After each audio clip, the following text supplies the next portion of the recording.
देखते हैं लोक प्रशासन की परिभाषा है। प्रशासन की परिभाषा डिफाइन हम कर लिया। अब लोक प्रशासन के एक अधिक व्यापक क्षेत्र का एक पहलू है। यह राजनीतिक निर्णय निर्माताओं द्वारा निर्धारित लक्ष्यों और उद्देश्यों की पूर्ति के लिए एक राजनीतिक व्यवस्था में मौजूद होता है। इसे सरकारी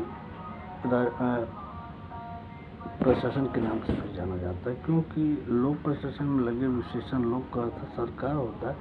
इस प्रकार लोक प्रशासन का ध्यान लोक नौकरशाही पर अर्थात यानी सरकार के नौकरशाही संगठन या प्रशासनिक संगठन पर केंद्रित होता है। लोक प्रशासन को निम्न रूप में परिभाषित किया। लोक प्रशासन का काम कानूनों को सविस्तार विस्तृत व्यवस्थित रूप से लागू करना। कानून लागू करने की प्रत्येक कार्यवाही प्रशासन की ही एक गतिविधि प्रशासन सरकार का सर्वाधिक स्पष्ट अंग। यह सरकारी है, यह सरकार यह सर्वाधिक दृष्टव्य कार्यकारी व कार्यचालन पक्ष है। एल.डी. वाइट कहते हैं, लोक प्रशासन में भी सभी गतिविधियां शामिल हैं जिनका उद्देश्य लोक नीति की पूर्ति करना या उसे लागू करना।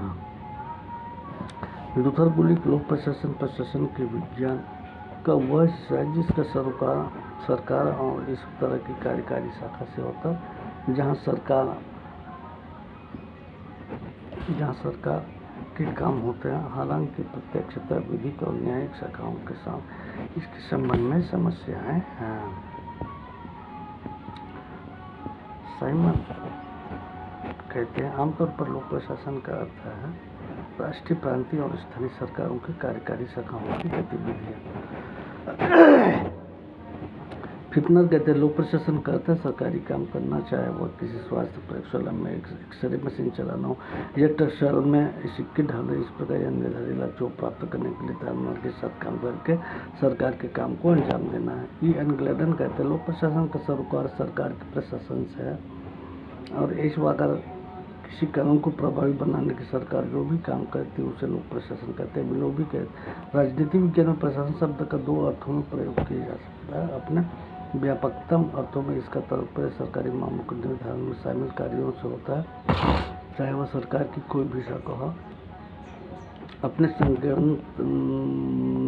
अर्थों में इसका तात्पर्य केवल प्रशासनिक शाखा के कार्यों लोक प्रशासन के विद्यार्थियों के रूप में हमारा सरकार इस शब्द के संगठनात्मक अर्थ से ही